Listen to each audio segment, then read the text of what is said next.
The CEO asked me to lunch, then casually said, "We need to give opportunities to new people now." I'd spent 3 years building our entire tech operation from the ground up, only to be pushed out for the owner's unqualified nephew. His condescending tone made it clear I was disposable. "I understand," I said calmly. They had no idea that We need to give opportunities to new people now. Garrett Morrison didn't even look up from his salmon when he said it. Just kept cutting, that precise corporate motion like he was discussing a budget line item instead of erasing 3 years of my life.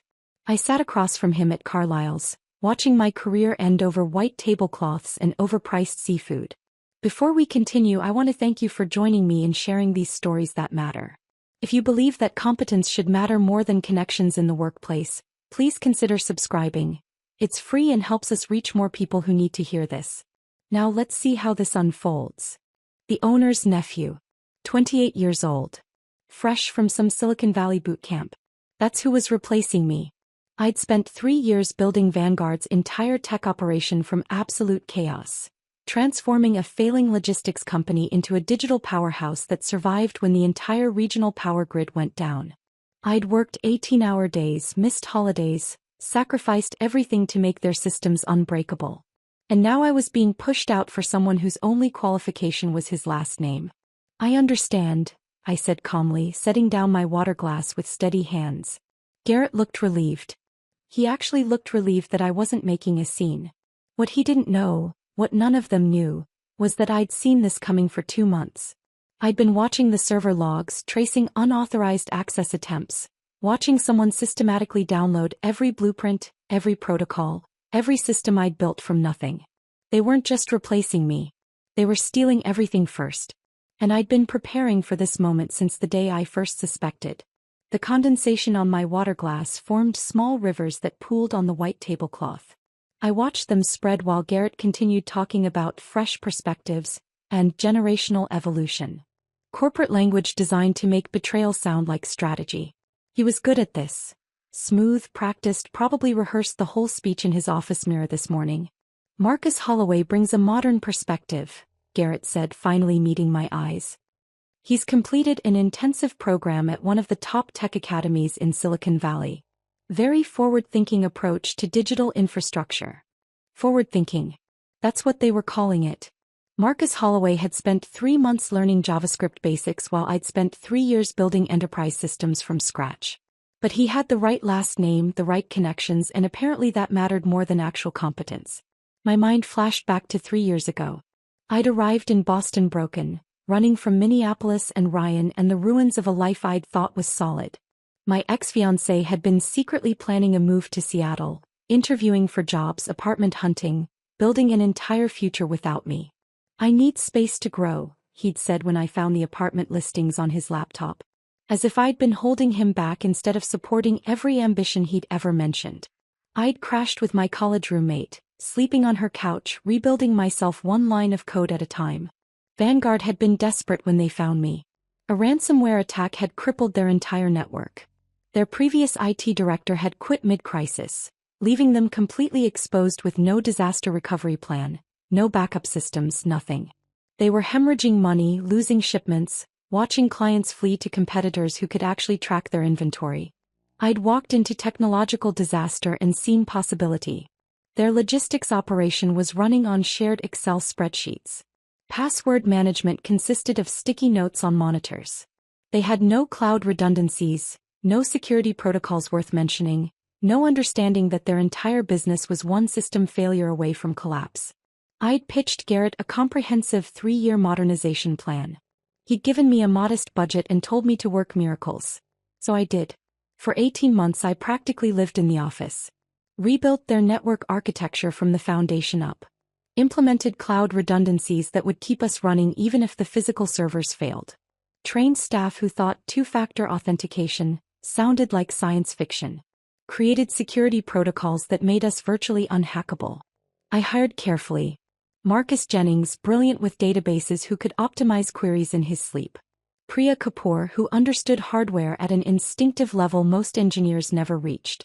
Together we transformed Vanguard from a struggling regional shipping company into a digital operation that clients actually trusted. The real test came last winter during that ice storm. The entire power grid failed across 3 states. Businesses went dark. Supply chains froze. But Vanguard stayed online because I'd designed backup systems and failover protocols for exactly this kind of crisis. I'd spent 72 hours straight in the server room, monitoring everything, making microscopic adjustments, ensuring our clients never knew anything was wrong. The board had noticed. Sent me a formal commendation. Garrett had pulled me aside at the company holiday party, champagne in hand, telling me I was the future of this company. That was 4 months ago. Now he was explaining the transition timeline. We'll need you to document everything over the next 4 weeks. Marcus will shadow you, learn the systems, get up to speed. 4 weeks. 3 years of work reduced to a month of knowledge transfer to someone who probably couldn't explain the difference between a server and a router. Of course, I said. I want to ensure a smooth transition. Garrett's shoulders visibly relaxed. He'd been worried I might resist, might make this difficult. But I was being the perfect professional. Calm, understanding, cooperative. What he couldn't see was the calculation running behind my calm expression. 2 months ago I'd noticed something odd in the server access logs. Late-night login attempts from an IP address I didn't recognize. I'd traced it back to the executive suite. Someone with high-level credentials was accessing systems they had no reason to view.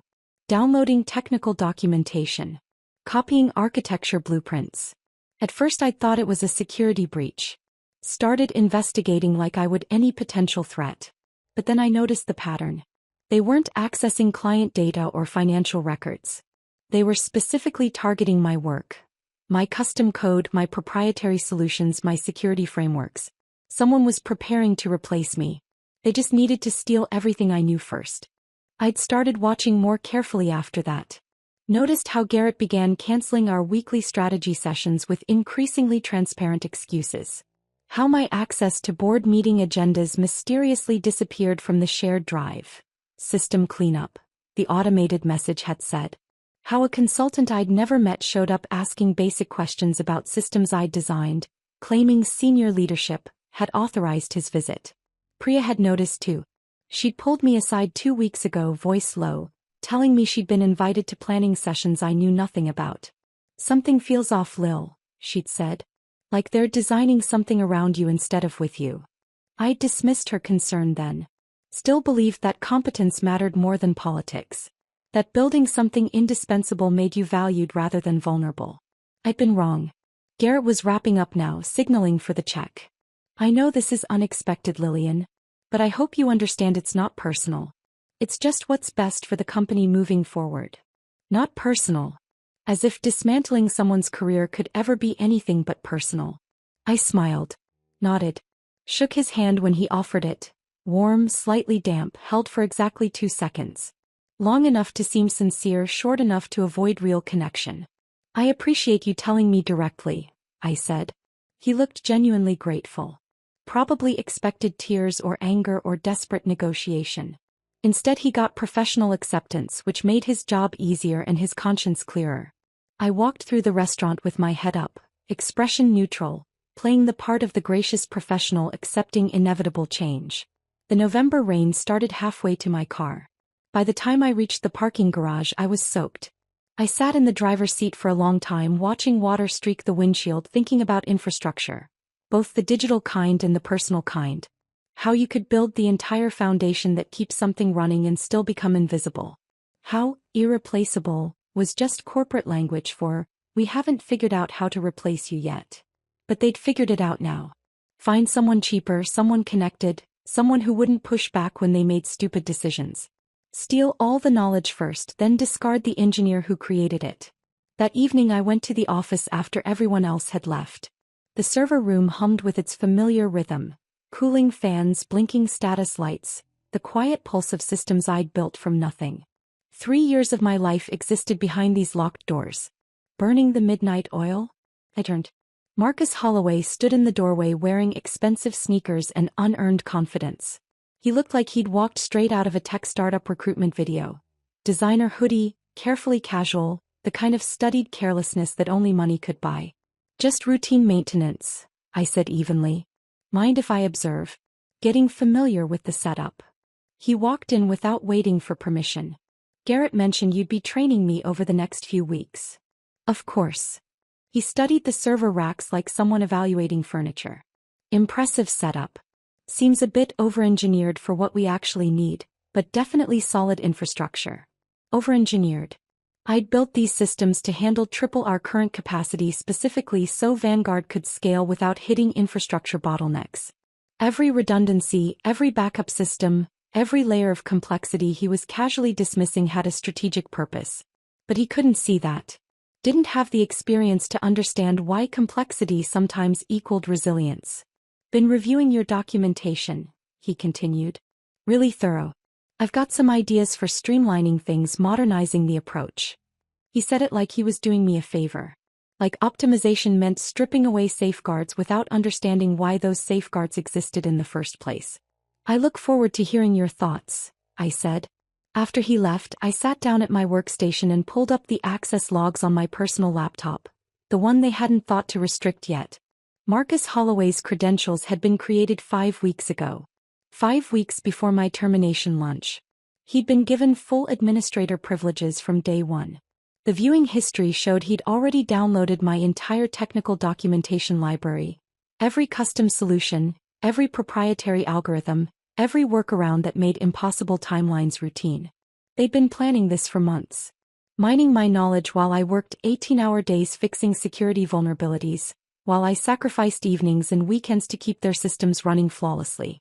While I was building their future, they were systematically preparing to erase mine. I pulled out my phone and texted Marcus Jennings, "Coffee tomorrow? Harbor Cay. 6:30. Then I drove to the pier where Ryan and I used to watch container ships navigate the harbor. Back when I still believed people meant what they promised. Back when I thought commitment was something more than convenient until it wasn't.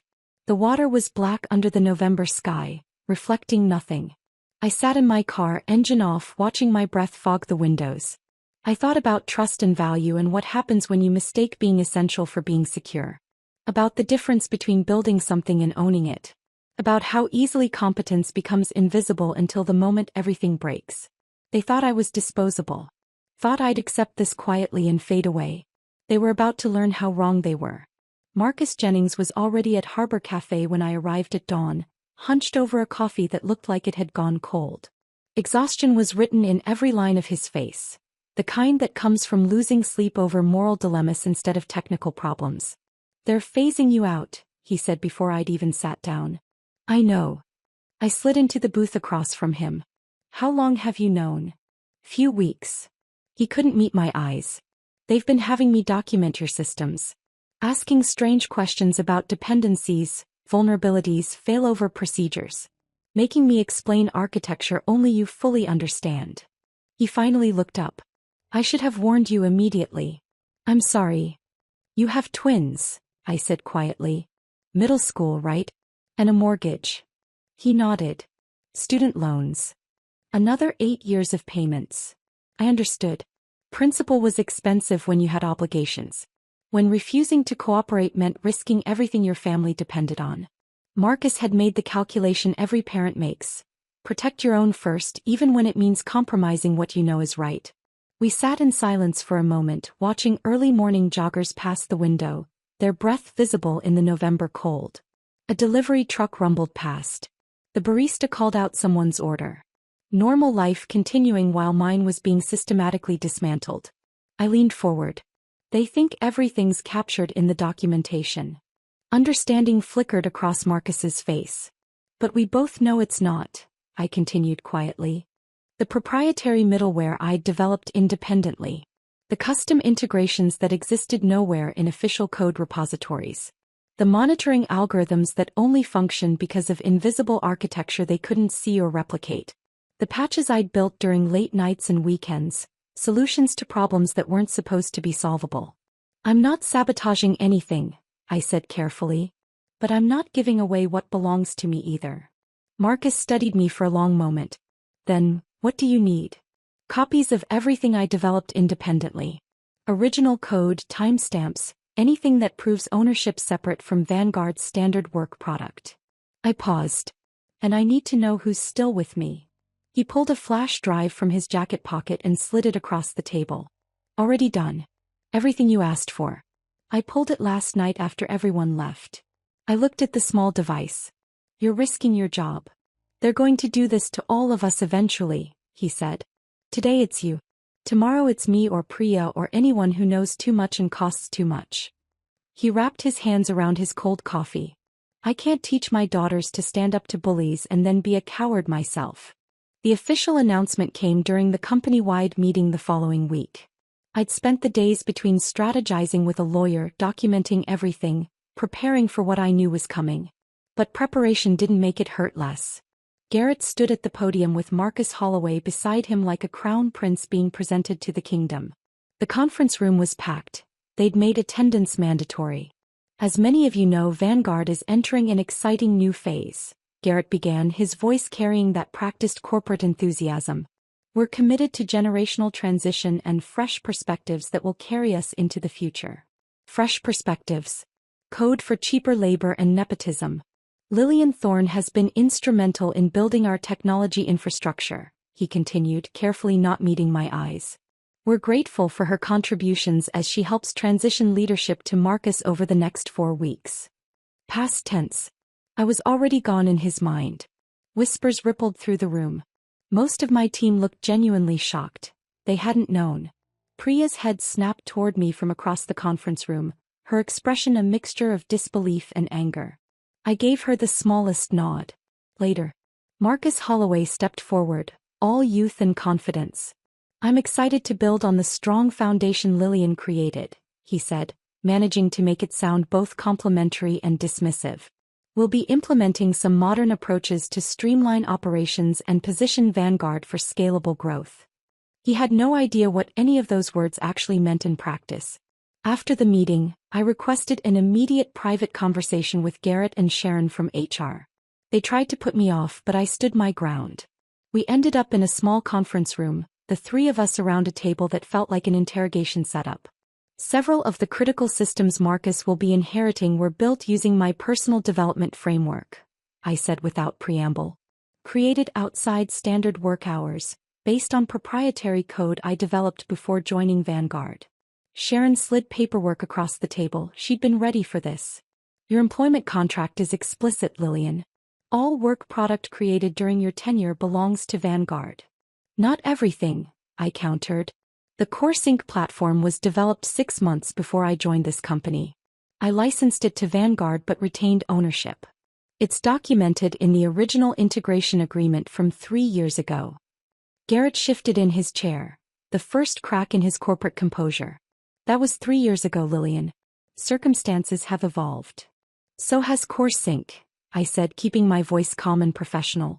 Every update, every enhancement, every integration was built on my original architecture. I'm not being difficult. I'm requesting fair compensation for my intellectual property. Garrett and Sharon exchanged glances, the look of people realizing they'd miscalculated something important. We'll review this, Garrett said finally, his tone suggesting the conversation was over. Meanwhile, please focus on knowledge transfer with Marcus. I recognized that tone. Bureaucratic stalling. They were buying time to build a legal strategy that would bury me in technicalities. Sure enough, the next morning I found my access to development servers had been restricted. An automated notification claimed it was security protocol during transitions. 20 minutes later, I discovered Marcus Holloway had called a team meeting without including me. I showed up anyway. He was mid-sentence when I walked in, standing at the whiteboard with a marker, discussing changes to the network architecture. His irritation was visible for just a moment before he masked it with forced politeness. Lillian, great timing. I was just discussing some architectural improvements. Interesting, I said, leaning against the doorframe. Which architecture specifically? The warehouse management system. We're going to simplify the data flow, remove some of the unnecessary complexity. Those data flows prevent inventory discrepancies during peak shipping periods, I said evenly. They're calibrated specifically for our scanning equipment and real-time sync requirements. Marcus's smile tightened. Modern systems don't require such complicated workarounds. They're not workarounds, Priya interjected, her voice sharp. They're necessary adaptations for our specific hardware configuration. Lillian designed them after the system failure in early 2023 that cost us $200,000 in lost shipments and nearly killed the Meridian contract. The room fell silent. Several team members nodded, remembering that disaster. Marcus turned back to the whiteboard, effectively dismissing both of us. Well, I appreciate the context, but we're moving forward with the simplification. That afternoon, I received an email from legal. Subject line: Intellectual Property Clarification. The message asserted Vanguard's complete ownership of all systems, including CoreSync, citing a clause about integrated technologies becoming company property through sustained use and enhancement. They offered me a technology acquisition bonus of $3,000. $3,000. For 3 years of work that had transformed their entire operation. It was an insult disguised as generosity. But the real betrayal came later that evening. Marcus Jennings called while I was driving home. He's doing individual meetings, Marcus said, his voice tight. Marcus Holloway. Scheduled performance discussions with everyone on the team. Not transition meetings, evaluations. He's deciding who to keep. When's yours? Tomorrow morning. Priya's is this afternoon. My hands tightened on the steering wheel. What did he ask her? If your systems were actually necessary or just unnecessarily complex. Whether the team could operate more efficiently with simplified architecture. He's building a case, Lil. Looking for ammunition to justify whatever changes he wants to make. After we hung up, I sat in my apartment going through emails on my personal account, the one Vanguard couldn't monitor. That's when I found it. A message from one of our software vendors, confused about a licensing transfer they'd received from Vanguard. The attached agreement made my blood run cold. Garrett had signed a contract reassigning all my custom integrations to a third-party platform. The company name was vaguely familiar, so I looked it up. A startup founded 18 months ago by 2 MIT graduates. One of them had the same last name as Marcus Holloway. They weren't just removing me. They were dismantling everything I'd created and monetizing it, selling off pieces of my work to enrich themselves and their connections. My custom supplier integrations, the automated inventory reconciliation system, the predictive analytics for warehouse optimization. All of it being transferred to a company that would charge Vanguard licensing fees for using technology I'd built. I sat there in the dark of my apartment, laptop screen the only light, understanding finally crystallizing into something cold and sharp. This had never been about fresh perspectives or generational transition. It had always been about money. About extracting maximum value from my work while minimizing what they had to pay me for it. They'd planned this for months. Maybe longer. And they'd thought I wouldn't figure it out until it was too late to fight back. I needed proof of ownership. Concrete, undeniable evidence that CoreSync belonged to me before Vanguard ever existed. The next morning, I tried accessing the backup servers where I'd stored my original development files. Code I'd written 6 months before joining the company, documentation that proved the timeline of creation. My credentials were denied. I tried again, thinking maybe I'd mistyped the password. Same result. They'd revoked my access to everything. Even the work that legally belonged to me. I sat there staring at the error message, feeling something cold settle in my chest. This wasn't just corporate maneuvering anymore. This was deliberate obstruction. They were trying to make it impossible for me to prove what was mine. That evening, I pulled up an old contact in my phone. Elena Martinez. We'd met at a tech conference in Austin 2 years ago. Ended up having drinks after a panel discussion about intellectual property protection in the digital age. She was a cybersecurity attorney who specialized in cases exactly like mine. Developers whose work got appropriated by the companies they worked for. We'd stayed loosely in touch. Occasional emails about industry news. Congratulations when she won a major case last year. Now I needed her expertise in ways I'd never anticipated. I texted her, "Need legal advice. Urgent. Can we meet?" Her response came within minutes. "Tomorrow evening? Brookline. Angelo's on Harvard Street. 7 p.m. Angelo's was perfect. A quiet Italian place far from downtown Boston where Vanguard employees would never think to look. I arrived early, chose a corner booth with a view of the entrance, ordered water I didn't drink. Elena arrived exactly on time, her briefcase suggesting she'd come straight from the office. She slid into the booth, ordered wine and got straight to business. "Tell me everything." So I did. The termination lunch. The unqualified nephew replacing me. The stolen integrations being sold to his roommate's startup. The credential revocations. The systematic downloading of my proprietary code. I laid it out methodically the way I'd present a technical problem. Symptoms, timeline, evidence. Elena took notes on her tablet, occasionally stopping me to ask clarifying questions. When I finished, she sat back and studied me. Legally, you're in a difficult position, she said carefully. Work-for-hire doctrine gives employers broad rights to anything created during employment. But, she held up a hand as I started to protest, something doesn't add up here. Why terminate you now? The company's thriving specifically because of what you built. They've got stable operations, satisfied clients, systems that work. Why risk disrupting all that? I can't figure it out either, I admitted. It doesn't make business sense. Unless the business is changing in ways you don't know about. Elena tapped her tablet. Let me do some research. Public records, SEC filings, corporate registrations. Nothing invasive, just information that should be publicly available anyway. Sometimes the answer isn't in what companies do, it's in what they're preparing to become. We parted ways with a plan. She'd dig into Vanguard's corporate filings while I continued documenting everything I could remember about CoreSync's development timeline. I drove home through evening traffic, my mind circling the same questions. Why no? Why this way? What was I missing? 3 days later, my phone rang at midnight. Elena's name on the screen. You need to see this, she said without preamble. Her voice carried controlled anger, the kind lawyers develop when they found something that offends their sense of justice. I'm sending you files now. Look at them and call me back. The documents appeared in my email seconds later. SEC filings. Corporate disclosures. Acquisition agreements in late-stage negotiation. Vanguard was being acquired by Meridian Logistics, a national supply chain corporation worth billions. The deal was contingent on Vanguard demonstrating modernized technical infrastructure and sustainable leadership transition. My hands started shaking as I read further. They're positioning for sale, Elena explained when I called back. Your systems are a major asset in the valuation. The filings specifically reference proprietary logistics management platform with advanced real-time tracking capabilities.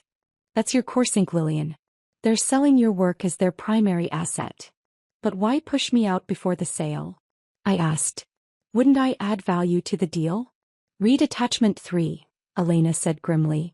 I opened it. Internal emails obtained through discovery procedures. Public record because Meridian was a publicly traded company and had filed preliminary acquisition documents. The first email was from David Holloway to Garrett, dated 4 months ago. Meridian's concerned about key personnel dependencies. Want to see leadership transition before finalizing terms. Suggest we begin phase out of current tech director, position Marcus as new generation leadership. 4 months ago. While I'd been working 18-hour days resolving a critical security vulnerability that could have cost them millions. The next email was Garrett's response. Agreed. We'll begin documentation extraction and transition planning. Marcus Holloway starts shadowing systems immediately. Another email dated 3 months ago. Lillian's work product must be secured before termination. Legal reviewing ownership claims on CoreSync platform. May need to accelerate timeline if she becomes aware of acquisition. They'd been planning this for months. Extracting my knowledge, copying my code, preparing Marcus to take credit for systems he couldn't build himself.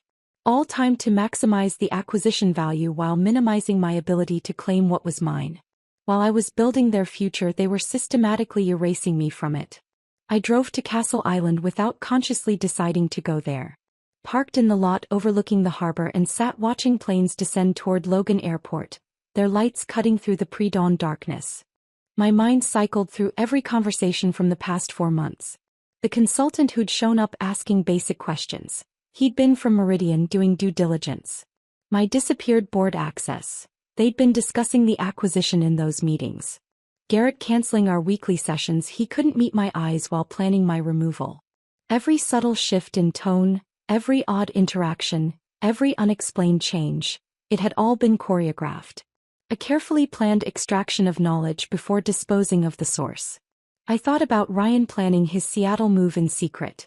building a future without me while pretending we had one together.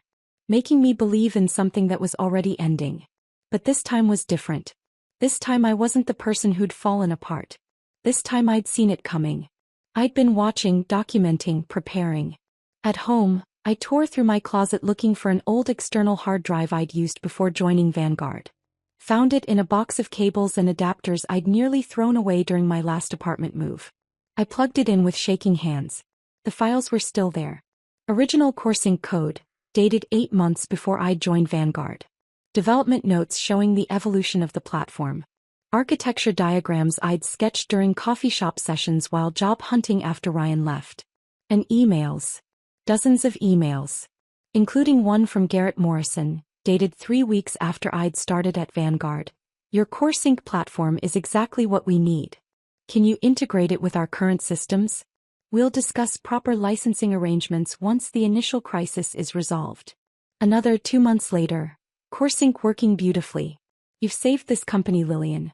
We'll formalize the licensing agreement when things stabilize. I trusted those promises. Believed when things stabilize was a real timeline instead of indefinite delay. Fool me once. The next morning, Marcus Holloway called me into a conference room. Garrett and Sharon were already there, their expressions carefully neutral. We're accelerating the timeline, Garrett announced without preamble. Your last day will be next Friday. 1 week instead of 4. They were panicking, though I wasn't sure they fully understood why yet. Marcus has demonstrated exceptional capability, Sharon said smoothly. And frankly, Lillian, your attitude hasn't facilitated a productive transition. Classic HR language. Blame the victim. Create documentation justifying the termination in case of legal challenges. Marcus Holloway leaned forward with the confidence of someone who'd never faced real consequences. We'll need all documentation and training completed by Wednesday. I want to ensure continuity for the team. The team he was planning to evaluate and potentially replace. I nodded slowly, then asked with perfect calm, and regarding CoreSync ownership? Have you reviewed the original agreements? Garrett's expression hardened into something almost hostile. Our legal team has determined all integrated systems are company property. The separation package is generous, Lillian. I suggest you accept it. I stood, gathered my things with deliberate slowness. I'll have my attorney review everything, I said quietly. Garrett leaned forward, his voice carrying an edge of warning. Don't complicate this. It won't change the outcome. I met his eyes directly. We'll see. As I walked out, I pulled out my phone and texted Marcus Jennings, Plan B, tonight. His response was immediate. Where and when? They thought they'd won. Thought they'd covered every angle, secured every asset, eliminated every risk. They had no idea what was coming. Marcus Jennings texted back an address. A grocery store parking lot in Newton, far enough from Vanguard territory that we wouldn't be seen. 6 hours later, I pulled into the lot just as dusk was settling over the suburbs. His car was already there, parked near the back by the shopping cart return. I pulled up beside him and he got out, glancing around nervously before approaching my passenger window. I unlocked the door and he slid in, bringing cold air and tension with him. He handed me a flash drive without a word. Everything you asked for, he said quietly. Original code bases with your development signatures. Deployment logs showing implementation dates. Authentication keys. System dependencies. Even the admin backdoors we built for emergency access that aren't documented anywhere official. I turned the small device over in my hand. You could lose everything for this. I know. His jaw was tight. Couldn't sleep last night. Kept thinking about what I'd tell my daughters if they asked me what I did when I saw something wrong happening. You have a family to protect, I said. I understand if. That's exactly why I'm doing this. He cut me off, his voice carrying an edge I'd never heard before. Because they think we're all disposable. Today it's you. Tomorrow it's me or Priya or anyone else who knows too much and costs too much. He looked at me directly. I have kids, Lillian. I can't teach them to stand up to bullies and then be a coward myself. We sat there in the darkening parking lot, our breath fogging the windows, and I felt something shift. This wasn't just about me anymore. It was about every person who'd ever been erased after building something valuable. Every engineer who'd watched their work get monetized while they got discarded. Thank you, I said, and meant it more than he could know. What's your plan? He asked. Right now. Prove ownership. Build leverage. Make them realize what they're actually losing. I paused. I'm not trying to destroy the company. Just protect what's mine. He nodded, then hesitated. Well, there's something else. Marcus Holloway asked me to stay late tomorrow to help him understand the CoreSync architecture. He wants to know if there are any dependencies that could cause system failures. What did you tell him? That I'd need to review the documentation. A slight smile crossed his face. Which, of course, doesn't include half the critical components because you built them independently. After he left, I drove home and didn't leave my apartment for the entire weekend. I set up my dining table like a war room. Laptop, external monitors, the flash drive Marcus had given me, printed copies of every email I'd saved, legal pads covered in timelines and notes. Elena came over Saturday morning with coffee and pastries and her own laptop, and we worked through the evidence piece by piece. Start with the original CoreSync code, she instructed. We need timestamps proving you created it before Vanguard. I pulled up the files from my old hard drive. Creation dates, modification history, even the metadata showing which computer I'd used. My personal laptop, not company equipment. Now the emails, Elena continued. Specifically ones where Garrett acknowledges this was your platform, not company property. I found them easily. The email where he'd first asked me to integrate CoreSync into Vanguard systems. Another where he'd written your platform is saving us during the ransomware crisis. A third where he'd promised to formalize the licensing arrangement when things stabilize. This is good, Elena said, making notes. They're going to argue integration. That once you incorporated CoreSync into their systems, it became inseparable from company property. We need to prove the core functionality can exist independently. Sunday morning I started building exactly that. An independent version of CoreSync that could operate completely separate from Vanguard's infrastructure. I used the original code from my hard drive, stripped away the Vanguard-specific integrations, and rebuilt it as a standalone platform. It took 14 hours straight. By Sunday evening I had a working prototype that could track inventory, manage logistics, and provide real-time analytics without touching any of Vanguard's systems. Proof that CoreSync existed independently of their infrastructure. Now we need to establish your ownership formally, Elena said, reviewing my work. File provisional patents on the key innovations. Not the whole platform, just the specific technical solutions that make it unique. We identified 3 critical components: the load balancing algorithm that prevented crashes during peak shipping periods, the predictive analytics that anticipated warehouse bottlenecks before they happened, and the mobile interface architecture that worked offline then synced seamlessly when connection was restored. These weren't generic solutions. They were specific innovations I'd created through trial and error, late nights debugging, and deep understanding of logistics operations that you couldn't learn from a boot camp. Elena helped me draft the patent applications while I ate cold pizza and drank my 4th cup of coffee. By midnight Sunday we'd filed provisional patents on all 3 innovations. Now comes the important part, Elena said, closing her laptop. You need a failsafe. Something that protects your work without destroying the company or hurting innocent employees. I'd been thinking about this for days. A licensing requirement. Built into the code itself. Explain. I update CoreSync with digital signature verification. The system checks if it's being run under a valid license from me. If not, it triggers a graceful shutdown with clear instructions for renewing the license. Elena considered this. Timeline. The license expires 9 days from now. 2 days after my official termination date. So if they sign a proper licensing agreement, everything continues working? Exactly. Nothing destructive. Nothing malicious. Just standard software licensing that they should have established 3 years ago. Elena smiled slightly. That's actually brilliant. You're not sabotaging anything, you're just requiring them to pay for what they're using. I spent the rest of the night implementing the changes. Working with the code Marcus Jennings had provided, I carefully updated the authentication protocols. Added the license verification. Set the expiration date. Tested everything multiple times to ensure it would work as intended. A clean shutdown that protected data integrity while making it impossible to continue operations without proper licensing. By 2 a.m. was done. I transferred all my original code to an encrypted cloud server Elena had helped me set up, completely separate from anything Vanguard could access. Monday morning I arrived at the office early, exhausted but clear-headed. Priya was already at her desk and she looked worse than I felt.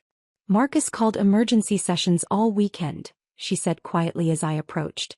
"Tried to reverse engineer your monitoring algorithms. How'd that go?" "Badly. 4 shipping alerts got missed Saturday morning. We had to ground operations at the Framingham warehouse for 6 hours." She rubbed her eyes. "Lost about 60,000 in delayed shipments. 2 clients called demanding explanations." I kept my expression carefully neutral, but internally I was documenting every detail. The systems were already failing without proper understanding. Marcus Holloway's arrogance was costing them real money. "That's unfortunate," I said simply. Priya hesitated, glancing around to make sure no one was listening. "Well, I think I'm next. Marcus keeps asking if my position is mission critical. Like he's building justification to cut anyone who worked closely with you." I looked at her directly. "Do you trust me?" He didn't hesitate. "Completely." I pulled a sealed envelope from my bag and slid it across her desk. "If anything unusual happens this week, anything at all, open this. It explains everything." She took the envelope, held it for a moment, then tucked it carefully into her bag. "What are you planning?" "I'm planning to make sure we all get what we're worth," I said. That afternoon, while Marcus Holloway was in meetings discussing my transition plan, I made the final updates to CoreSync's licensing protocol. The changes were subtle, buried deep in authentication routines that no one would think to examine unless they knew exactly what to look for. The license would expire in exactly 9 days. And when it did, every instance of CoreSync across all of Vanguard's operations would display a simple message: "License expired. Contact developer to renew service." Nothing malicious. Nothing destructive. Just the natural consequence of using something that didn't belong to them without permission from the person who created it. I saved the changes, encrypted the backup and logged out. For the first time in weeks I felt something close to calm. They thought they'd covered every angle. Thought they'd secured every asset and eliminated every threat. They were about to learn how wrong they were. Thursday morning, Marcus Holloway appeared at my desk without warning. "Can I see you in my office?" It wasn't really a question. I followed him down the hallway, past cubicles where my former team carefully avoided making eye contact. His office, formerly a storage room before they'd cleared it out for him, still smelled like cardboard and old carpet. He closed the door and gestured to a chair. I remained standing. "Some team members mentioned you've been acting unusual this week," he said, trying to sound casual, but his voice carried an edge of uncertainty. "Anything I should know about?" I gave him my calmest smile, the one I'd perfected over 3 years of dealing with executives who consistently underestimated me. "Just ensuring everything's properly documented. You'll want comprehensive records for the transition." He studied me with belated suspicion, like someone who just realized they might have missed something important but couldn't quite identify what. His fingers drummed on the desk, a nervous tell. "We're changing all system credentials tomorrow after you leave," he said, trying to inject authority into his tone. "Standard security protocol." "Makes sense," I replied with a nod. "So there won't be any issues with access or functionality?" "It won't affect CoreSync's core functionality," I said evenly. He leaned forward. "Meaning what exactly?" I kept my voice professionally neutral, helpful even. "Just that the platform is designed to operate independently of admin credentials. That's part of the elegance of the architecture. No single point of failure. You can change passwords all day and the core systems will continue functioning." Marcus chose to interpret this as reassurance rather than the carefully worded truth it actually was. His shoulders relaxed slightly. "Great," he said, already moving papers around on his desk in dismissal. "HR will handle your exit paperwork tomorrow morning. 9 a.m. That evening I texted Marcus Jennings and Priya. "Drinks? Cambridge. The Plough and Stars. 7. The bar was perfect. Dim lighting far enough from Vanguard territory that we'd never see anyone from the office. I arrived first, chose a corner table with a view of the entrance, ordered a beer I had no intention of drinking. Marcus arrived next, looking worn down in a way that had nothing to do with physical exhaustion. Priya came 10 minutes later, her expression carefully neutral until she spotted us and something in her face cracked. We sat in silence for a moment. The bar hummed with Thursday night energy. College students, young professionals, people whose jobs weren't imploding around them. My wife asked what was wrong last night, Marcus finally said, staring at his beer. I told her about everything. About you, about what they're doing. What did she say? Priya asked. She said good people don't let good people get destroyed without fighting back. He looked up at me. Then she asked what I was doing about it. Priya nodded slowly. My daughter asked why I seemed sad lately. She's 15, notices everything. I told her someone at work was being treated unfairly. She paused. She said, so why aren't you doing something about it?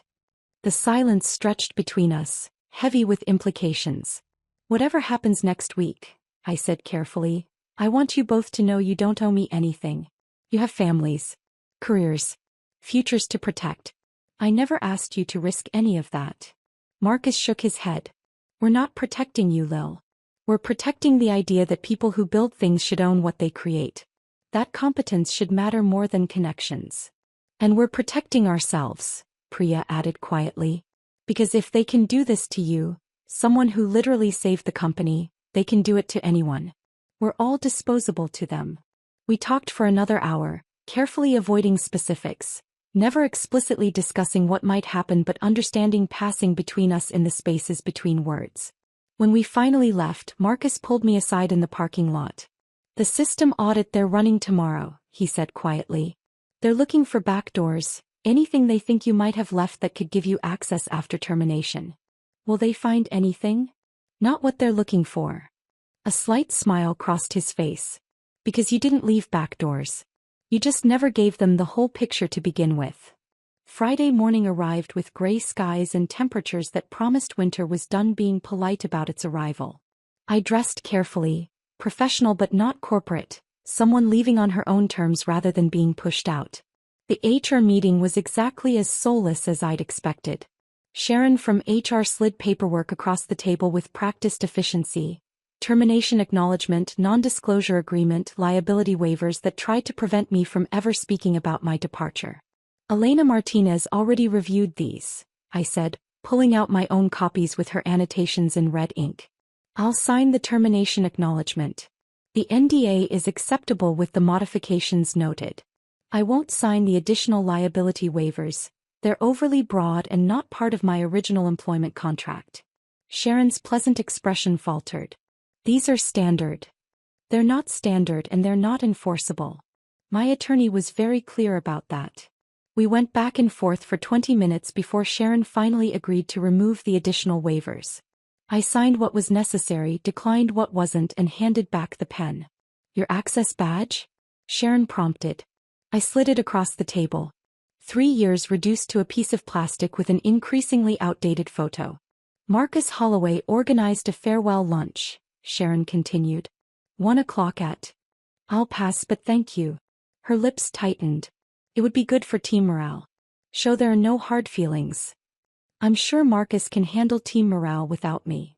I walked out of HR, down the hallway past the conference room where I'd presented my 3-year modernization plan, past the server room where I'd spent countless late nights, past the break room where the team used to gather to celebrate project completions. My car was parked in visitor parking now. They'd revoked my assigned spot 2 days ago. As I reached it, my phone rang. Marcus Jennings. It's done, he said without preamble.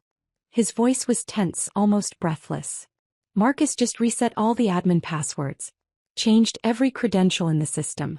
They're running a complete audit this afternoon, going through every line of access logs, looking for anything they think you might have left behind. I leaned against my car, feeling the cold metal through my jacket. The November wind cut across the parking lot. Thanks for letting me know, I said, keeping my voice steady even though my heart was racing. What happens now? He asked, and the question carried weight beyond mere curiosity. It was really asking, did we do enough? Is this going to work? What comes next? Now we wait, I told him.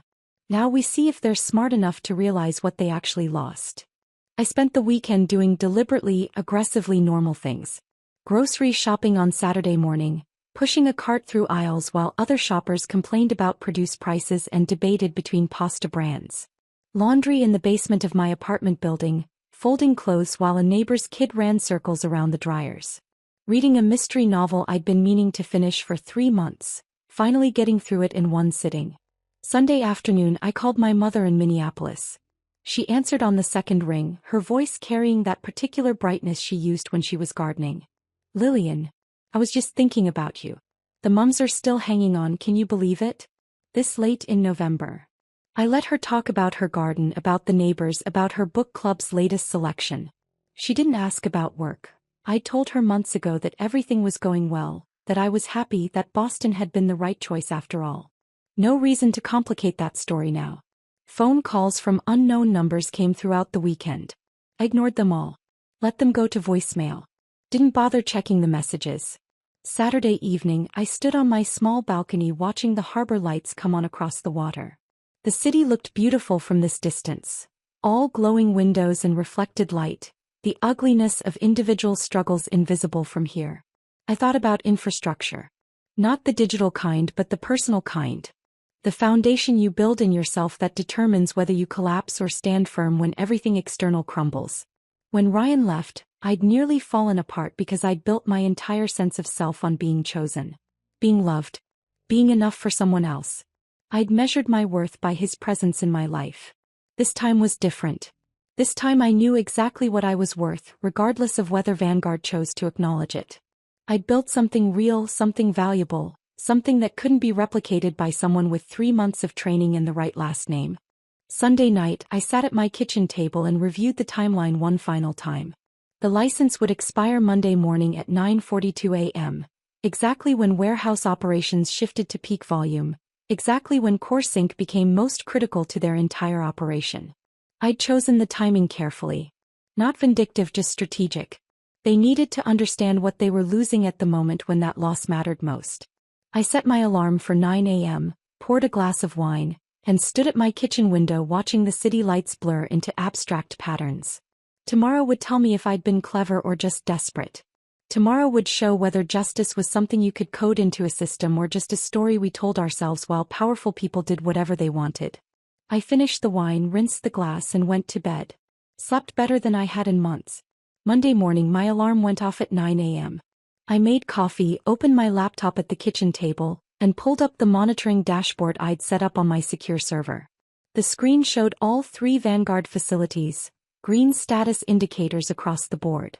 Everything running normally. For now. I watched the clock in the corner of the screen. 9:38. 9:39. 9:40. At exactly 9:42 a.m., when warehouse operations shifted to peak volume and core sync became most critical to their entire workflow, the status indicators started changing. Yellow. Then orange. Then red. Every instance of core sync across Vanguard's entire operation displayed the same notification. License expired. Contact developer to renew service. The message was professional, calm, utterly factual. I'd written it that way deliberately. No anger, no accusations, just a simple statement of reality. I'd set up the monitoring not to gloat, but to ensure the systems shut down cleanly without data corruption or safety issues. The shutdown sequence I'd programmed was graceful. All active transactions completed, all data saved properly, everything logged correctly. Nothing damaged. Nothing lost. Just stopped. By 9:50 the first warehouse had ground operations to a halt. Scanners couldn't communicate with the central system. Forklift operators couldn't access inventory locations. Shipping manifests couldn't be generated. By 10:15, all 3 facilities were offline. I watched the cascade through system logs, feeling oddly detached. This wasn't revenge in the traditional sense, burning someone's life down out of anger. This was simply the natural consequence of trying to use something you don't own without permission from the person who created it. My phone started ringing. Unknown number. I let it go to voicemail. It rang again. Different unknown number. Voicemail. And again. They could wait. They'd made me wait through months of secret planning and systematic erasure. They could wait through a few hours of consequences. At 10:47 a text from Marcus Jennings. All hell breaking loose here. Marcus H. running between facilities. Garrett locked in conference room with lawyers. No one knows what to do. I didn't respond. Just watch the monitoring dashboard, watch the system stay stubbornly offline, watch the time tick forward. At 11:03 my phone rang again. This time I recognized the number. Garrett's personal cell, still saved in my contacts from 3 years of working closely together. I let it ring 4 times before answering. What the hell did you do? His voice carried panic barely masked by attempted authority. In the background I could hear multiple voices, phones ringing, the chaos of a crisis unfolding in real time. I kept my voice calm, almost pleasant. Good morning, Garrett. Don't play games, Lillian. Our entire operation is down. You did something to the systems. I didn't do anything, I said evenly. The software license expired. As the developer and owner of CoreSync, I'm happy to discuss renewal terms. Stunned silence. Then, this is sabotage. I almost laughed at the audacity. This is standard license management. You might want to review the original integration agreement from 3 years ago. Section 4 explicitly states that Vanguard was licensing the technology, not acquiring it. The license term was tied to my active employment plus a reasonable transition period. We had 4 weeks.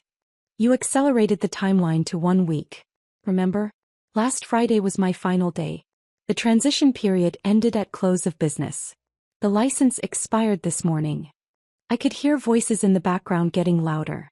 Someone saying, check the contract, and another voice saying, where's the legal team?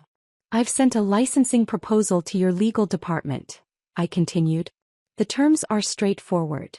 Acknowledgement of my ownership, appropriate compensation for continued use, and a confidentiality agreement regarding my departure circumstances.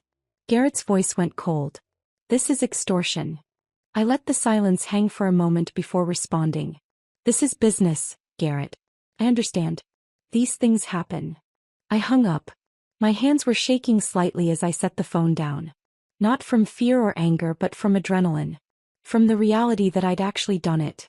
I made more coffee I didn't drink and watched my email inbox fill up. 11:07 a.m. Sharon from HR subject line. Urgent system access issue. 11:14 a.m. David Holloway himself. Need to discuss CoreSync situation immediately. 11:23 a.m. An attorney I didn't recognize. Vanguard Systems licensing dispute. I didn't respond to any of them. Instead I called Elena. It's happening, I told her. I saw the news. Vanguard's stock dropped 2% in the last hour. Someone leaked that they're having operational issues. Her voice carried satisfaction. How are you holding up? Surprisingly calm. Good. Let them panic for a few hours. Let them fully understand what they've lost. When they realize their entire acquisition deal is at risk, they'll be much more reasonable. What if they try to get an injunction? Force me to restore service. On what grounds? You own the software. You licensed it to them. The license expired. That's not illegal, it's basic contract law. She paused. Plus, you left them a clear path to restore service. All they have to do is acknowledge your ownership and agree to fair compensation. After we hung up, I did something deliberately, almost aggressively normal. I went for a walk. The November day was cold and bright, the kind of weather that makes everything look sharp-edged and clear. I walked along the harbor, past joggers and dog walkers and people having their lunch on benches overlooking the water. At a small cafe, I ordered a sandwich I barely tasted and sat by the window watching people pass. A mother with a stroller. An elderly couple holding hands. A businessman shouting into his phone about delayed shipments. Living my life while theirs fell apart. It wasn't cruelty. It was simply the space I needed to remain calm and clear-headed for what came next.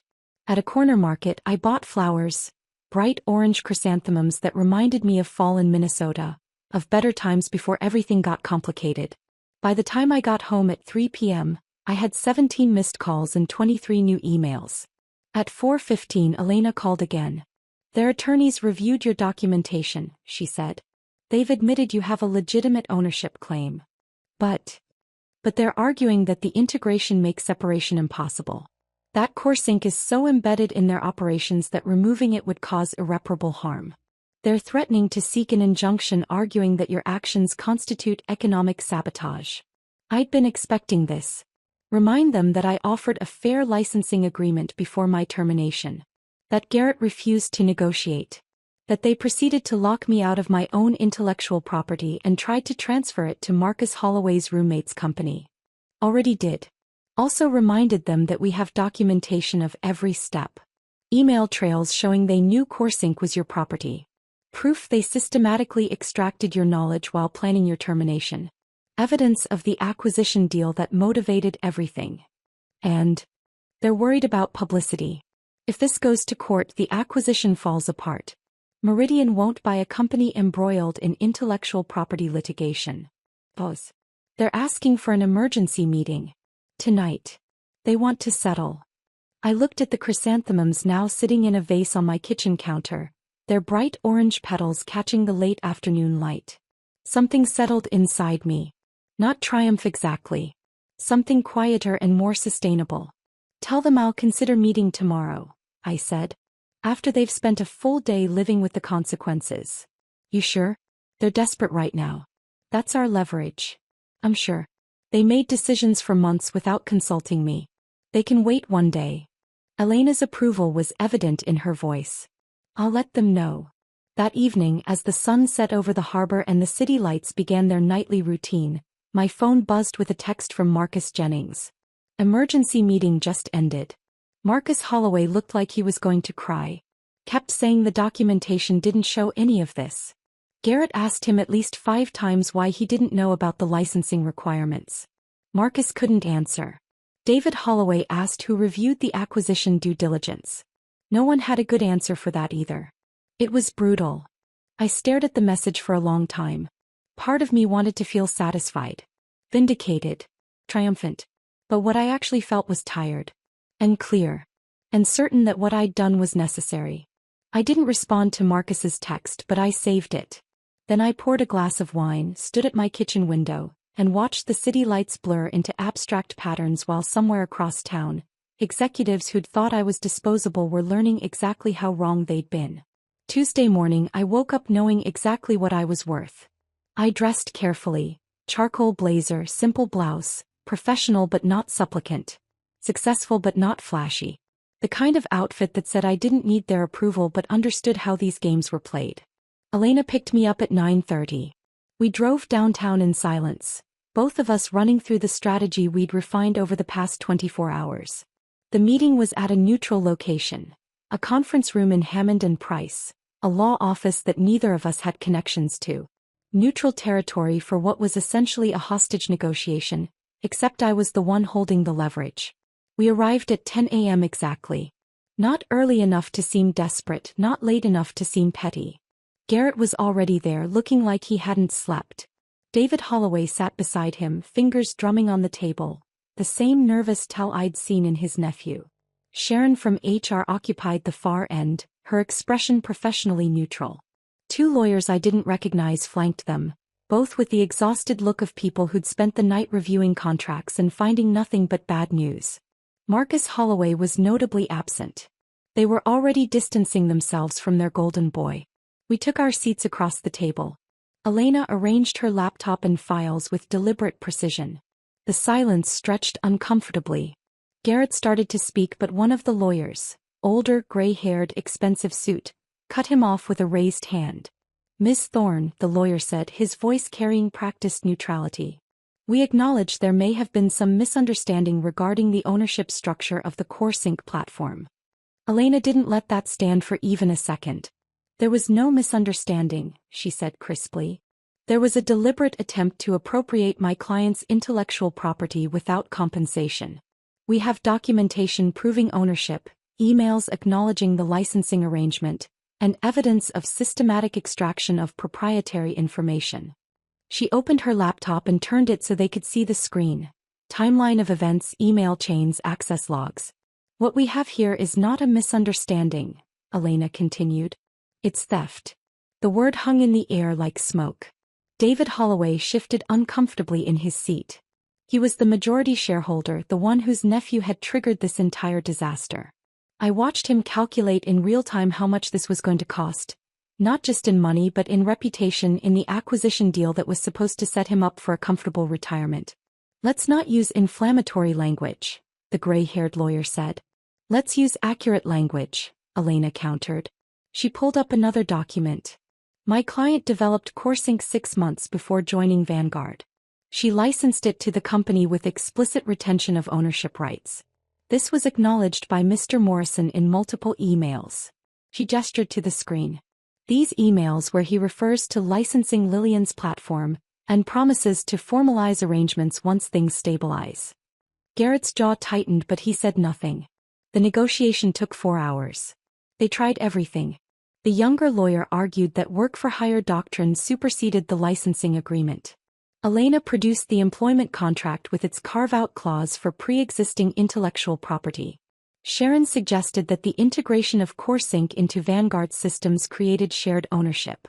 Elena showed timestamps proving the core functionality existed independently, demonstrated with the standalone version I'd built over the weekend. The gray-haired lawyer implied that my actions, the license expiration, constituted breach of contract and economic sabotage. Elena calmly explained that enforcing licensing terms was standard business practice, and that I'd offered to negotiate a proper agreement before my termination, which Vanguard had refused. They had nothing but assumptions and corporate overreach. Elena had documentation, evidence, and the law on her side. Around 2 p.m. someone ordered sandwiches that no one ate. The conference room smelled like stale coffee and desperation. Finally, David Holloway leaned forward, cutting off his lawyer's mid-argument. What do you want? I'd been waiting for this question. Preparing for it since the moment I'd watched those server logs 2 months ago. First, I said, my voice steady and clear, immediate acknowledgement of my ownership of CoreSync and all derivative works. Documentation stating clearly that the platform was developed independently and licensed to Vanguard, not created as work for hire. David nodded slowly. Continue. Second, a licensing agreement with appropriate compensation. 15% of the acquisition value attributed to the logistics platform. Payable over 3 years with standard payment guarantees. The lawyers exchanged glances. 15% of CoreSync's valuation in the Meridian acquisition was substantial, somewhere in the range of several $1,000,000. Third, I continued, a confidentiality agreement that prevents Vanguard from disparaging my work or the circumstances of my departure. Any reference to my employment ends with mutual agreement to part ways. And fourth, Garrett's voice was tight, restoration of my professional reputation. A formal statement from Vanguard acknowledging my contributions to the company's technical infrastructure and expressing gratitude for my service. Silence around the table. Then Elena added quietly, the alternative is litigation that will take years, cost millions in legal fees, and almost certainly kill your acquisition deal. Meridian won't wait while you sort out disputed intellectual property ownership. And given the documentation we have, publicity around this case won't reflect well on Vanguard's business practices. David Holloway's face had gone pale. We need to discuss this privately. Of course, Elena said. They filed out. Elena and I moved to a different conference room down the hall. Someone brought fresh coffee that went cold while we waited. How are you feeling? Elena asked after 20 minutes of silence.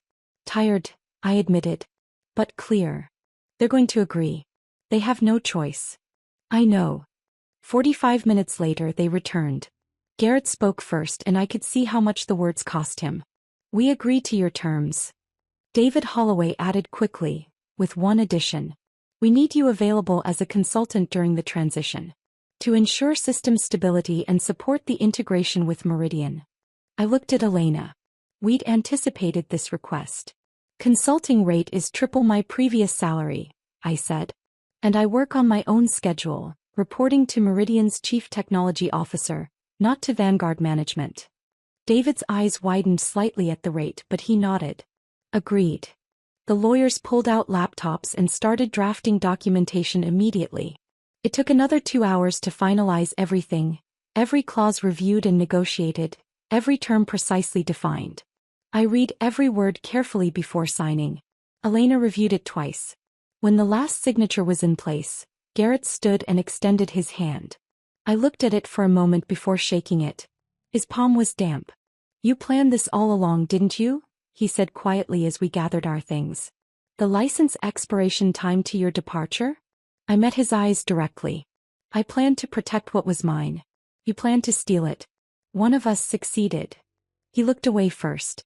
As Elena and I walked down the hallway toward the elevators, I saw Marcus Holloway standing near the windows, phone pressed to his ear, his voice urgent and strained. He looked up as we passed. The phone dropped slightly from his ear. Our eyes met for just a moment. I didn't smile. Didn't gloat. Just gave him a slight nod and kept walking.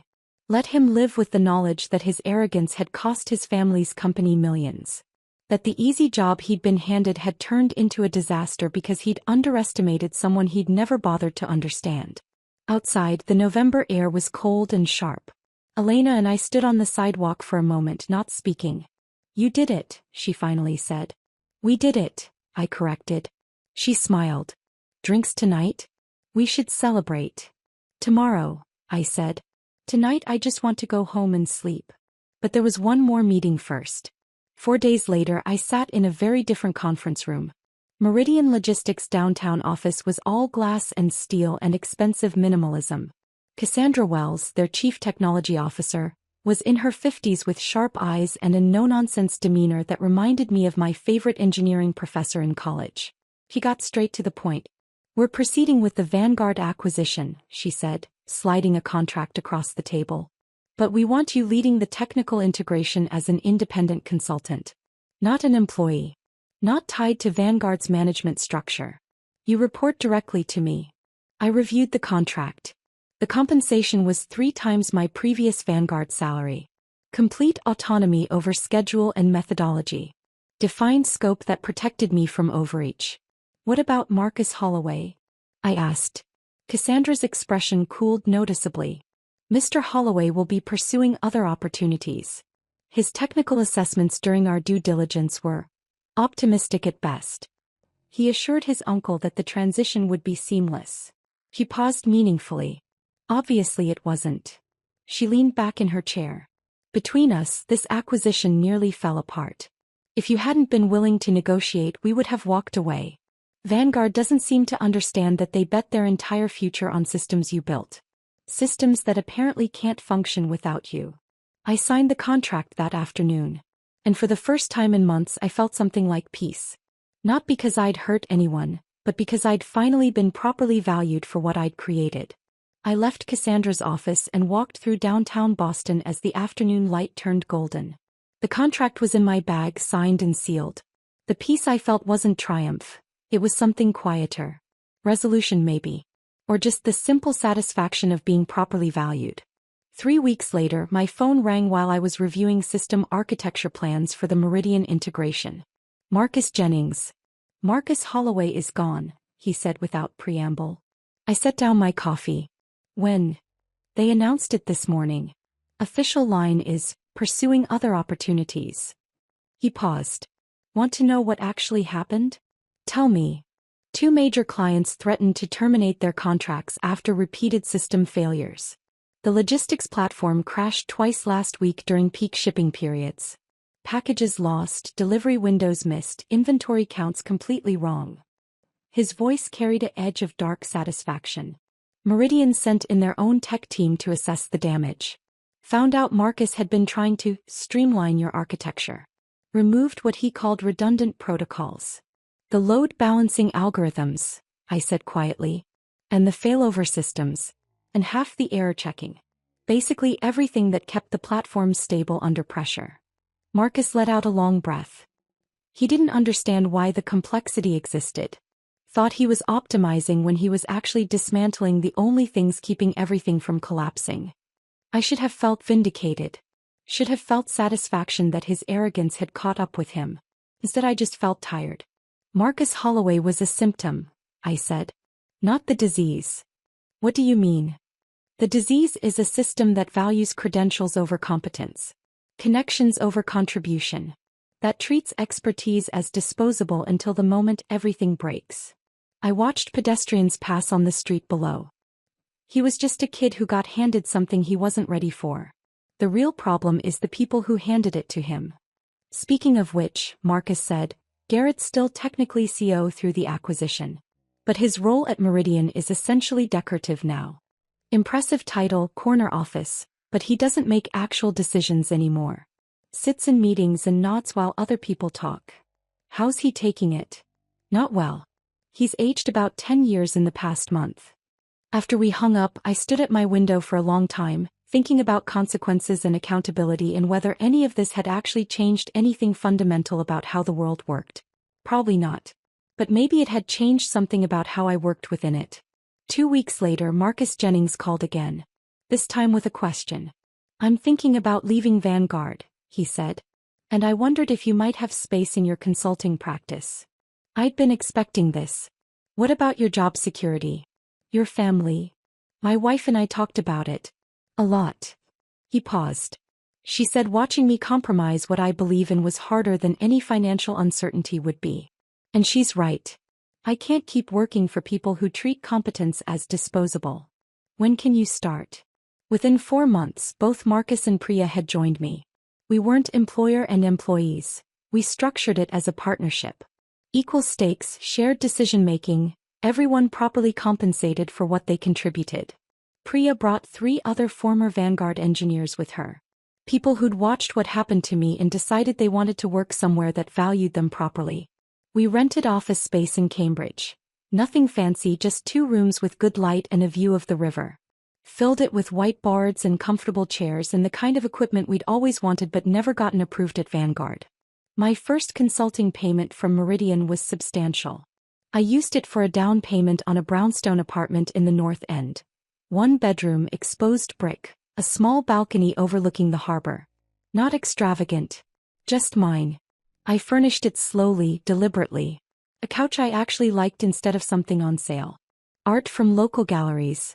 Bookshelves I filled with technical manuals and novels in equal measure. In the window box on my balcony, I planted descendants of those orange chrysanthemums I'd bought myself during the worst of it. A small reminder that sometimes you buy yourself flowers and build yourself a life while everything around you is falling apart. Unlike with Ryan, where I tried to build a home around someone else's vision of what our life should be, this space was entirely mine. Every choice reflected what I wanted, what I valued, who I was becoming. Almost a year after that lunch at Carlyle's, I attended a technology conference at the Boston Convention Center. Industry people, vendors, engineers comparing notes on emerging technologies. I was standing in the reception hall during a break when I saw him. Garrett Morrison across the room near the windows. He looked older. The past year hadn't been kind. His suit was expensive but hung differently on him, like he'd lost weight. The confidence I remembered had been replaced by something more cautious. He started to turn away when he spotted me. Then stopped. Seemed to make a decision. Approached my table. Lillian. Garrett. He stood there awkwardly for a moment. You won. I looked at him, really looked. The exhaustion around his eyes. The defeat in his posture. The way his hands fidgeted with his conference badge. He'd aged years and months. It wasn't about winning, I said finally. It was about knowing what I'm worth. He nodded slowly. I should have seen that. Should have valued it. He glanced out the window at the city skyline. We destroyed something good because David wanted to give his nephew a chance and I was too focused on the acquisition to push back on bad judgment. It wasn't quite an apology, but it was closer than I'd expected. You made choices, I said quietly. We all did. Yeah. He looked back at me. For what it's worth, I'm sorry. Not for the acquisition. That was always going to happen. But for how we handled it. For not being honest with you.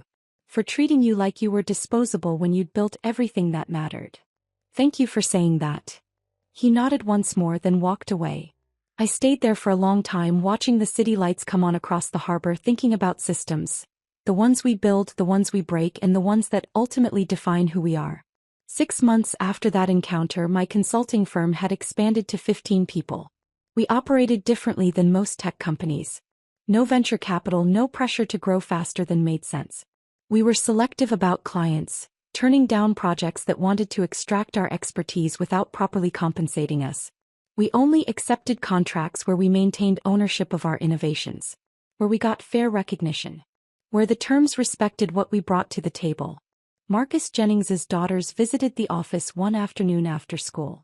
They were 12 now, identical twins who looked around our workspace with wide eyes. The younger one, Sarah, approached me while her dad was showing her sister the server setup. "Is this the place my dad talks about?" she asked. "Where people treat each other right?" I looked at her earnest expression, at the hope in the question. "Yes," I said. "This is that place." "Cool." She paused. "He says you taught him it's okay to stand up for what's right even when it's scary." Across the room, Marcus's eyes had gotten bright. He looked away quickly, but I'd seen it. We weren't changing the whole industry. We were too small for that, too new, too focused on sustainable growth instead of explosive scaling. But we were proving something important. That competence has value. That creators deserve ownership. That you can build success without treating people as disposable parts in someone else's machine. Sometimes the best revenge isn't destruction.